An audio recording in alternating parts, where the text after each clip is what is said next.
Most women with endometriosis probably don't have any problems falling pregnant. Now, that information is a little bit hard to come by because in the clinics where women are seen for fertility, endometriosis is in fact a very common problem. But most women with endometriosis probably don't have any problems falling pregnant.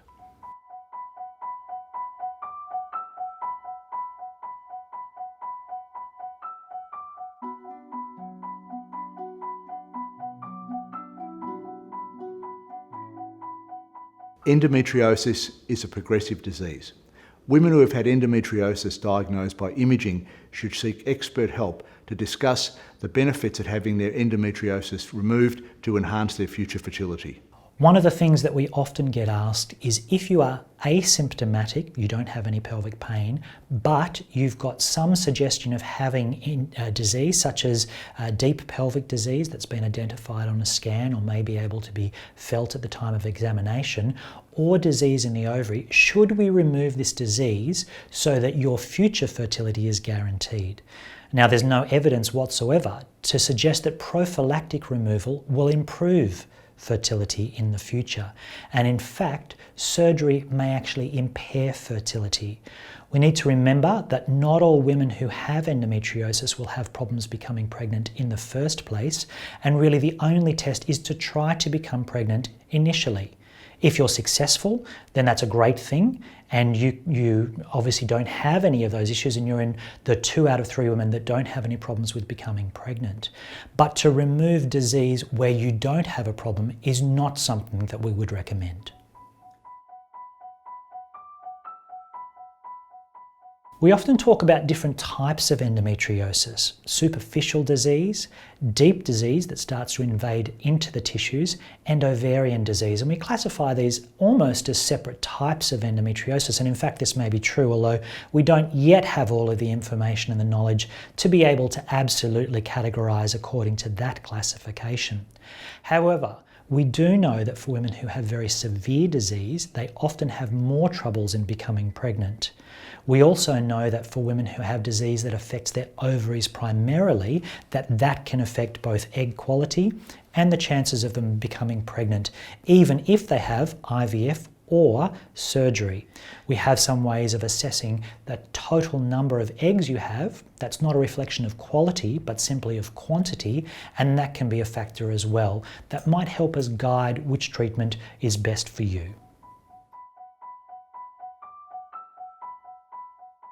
Endometriosis is classified into 4 groups, from minimal to severe. The worst 2 groups are moderate to severe endometriosis, and women with moderate to severe endometriosis will have more difficulties falling pregnant than women who have minimal to mild endometriosis. When it comes to falling pregnant in women with endometriosis, some women will experience problems.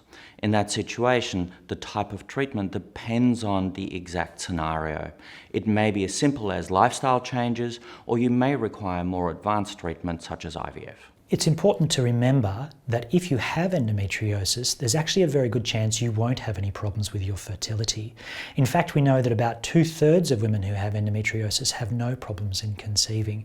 So it's only around about 1 in 3 women that may face some issues and need to proceed to other routes of assistance like IVF or like surgery. Most women with endometriosis will fall pregnant spontaneously without medical intervention.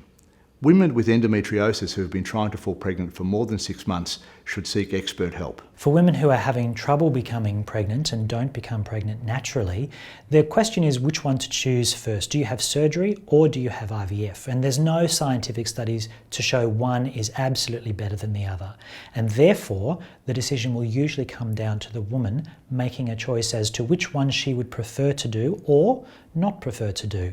And certainly in my experience, many women will have a preference one way or the other. For women who do have difficulty and have lesions and pain, it may be a reasonable option to have a surgery with removal of disease so that they get both a reduction in their pain symptoms and also an improvement in fertility. For women who don't have pain, it's a perfectly reasonable and probably first-line option for them to consider IVF as a treatment option to help them to become pregnant first. But again, it's not an absolute. You do need to discuss these with your doctor, and particularly individual circumstances may change. We have good evidence from a number of studies now to show that the recurrence of endometriosis is not increased in women having IVF. So if you need IVF, you can have that intervention without any concern that your endo might come back. We often talk about women who require IVF to help them in becoming pregnant, and whether the dose of drugs and the high levels of estrogen will cause a recurrence. There's a couple of different factors here that we need to take into consideration. The first one is that if you have had endometriosis removed, then there's about a 50% chance, between 30 and 50% chance, that your endometriosis is going to come back anyway, regardless of whether you've had any interventions such as IVF. However, the process of IVF also involves the ovaries being stimulated and producing very high levels of estrogen, and we know that that can also drive disease. Nearly all of the studies that we've had suggest that there isn't an increased risk of recurrence of endometriosis in women who have IVF. The majority of women with endometriosis will have normal pregnancy outcomes. Our knowledge of the impact of endometriosis on a pregnancy has actually changed quite substantially in the last 20 years.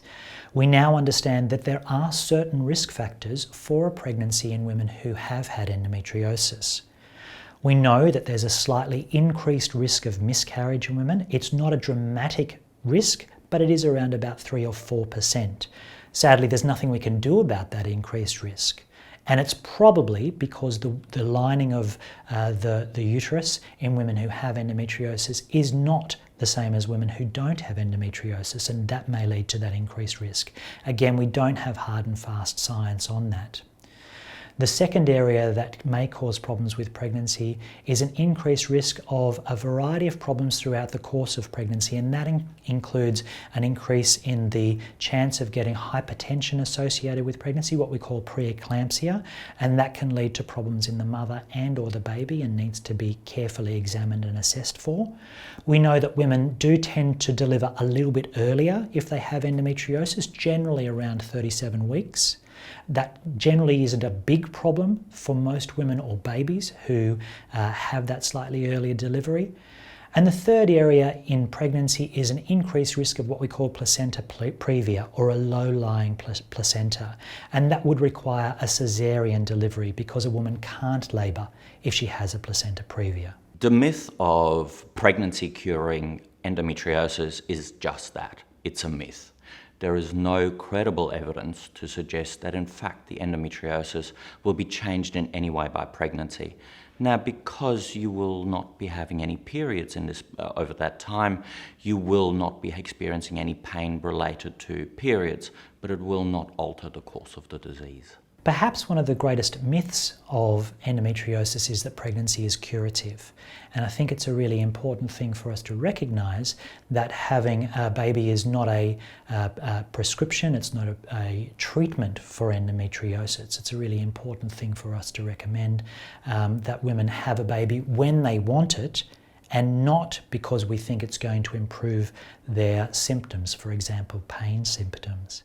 So we don't think of pregnancy as a treatment nor of a cure of endometriosis. And for women who have substantial disease in their ovaries or deeply invasive disease where they have been pregnant, there's a lot of scar tissue and the development of a lot of muscle in the pelvis. That's not going to go away because of the pregnancy and is very easy to recur, and they often get their symptoms back because of those problems after the baby is born.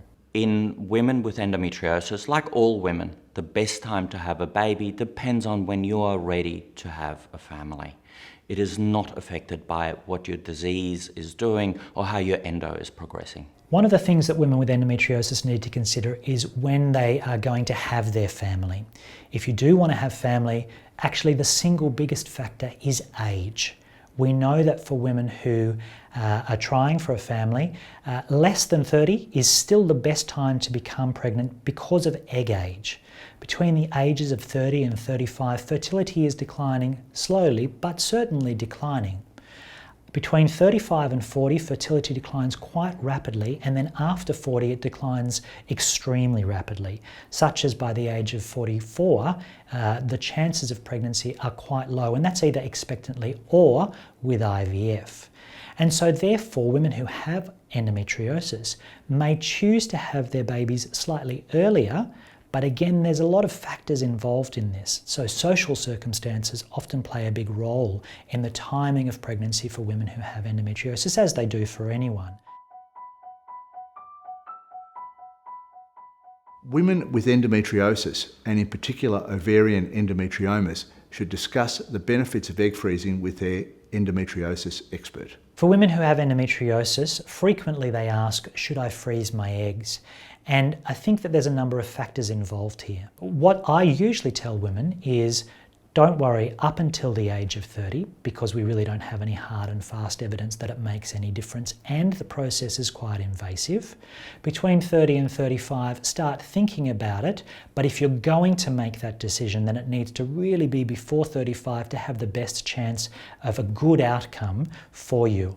Between 35 and 40, you can freeze eggs, but it dramatically decreases the chance of successful conception if you choose to unfreeze those eggs to make a baby in the future. We need to remember that underlying this, not all women will have a problem with fertility anyway who have endometriosis. For women who have disease in their ovaries, there may be special circumstances where it is appropriate to freeze eggs and freeze them early. And that's a very special consideration for that group of women. It's not a large group of women where we think about only 20% of women will have disease that affects their ovaries, but it is an important consideration, and you do need to talk to your doctor about that if you're going to have surgery on your ovaries.